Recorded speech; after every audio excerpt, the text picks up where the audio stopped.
গাছ থেকে ছিঁড়ে এনেছি একেবারে ফ্রেশ তেজপাতা। এগুলো আমি ফ্রিজিং করব অনেক দিনের জন্য। তো এটা কিন্তু এভাবে কাঁচাই থাকবে, রোদ্রে শুকাবো না। এটা কিন্তু আমি সুন্দর করে প্রসেস করে কিভাবে রাখি আপনাদের দেখাবো। তো বন্ধুরা, অনেক সময় হয় সাধারণ একটা টিপস আমাদের অনেক বড় কাজে লাগে জীবনে, তাই না?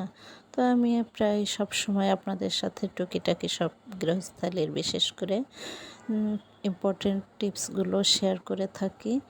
তো গাছ থেকে পেড়ে এনেছি তেজপাতাগুলো। আপনারা চাইলে কিন্তু বেলকনিতেও একটা তেজপাতা গাছ লাগিয়ে আপনারা উপকার পেতে পারেন। যাই হোক, এই যে পাতাটা সুন্দর করে ধুয়ে আমি পরিষ্কার করে নিয়েছি।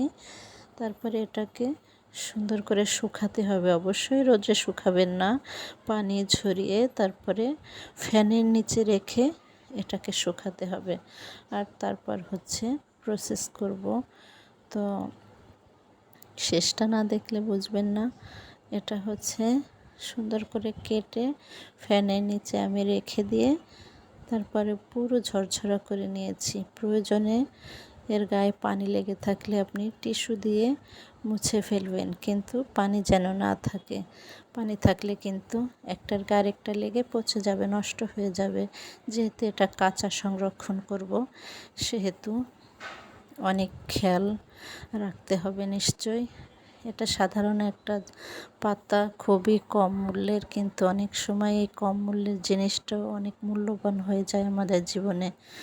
তো যাই হোক, যার কাছে যেমনটা, আমি যেভাবে প্রসেস করলাম আপনাদের দেখালাম।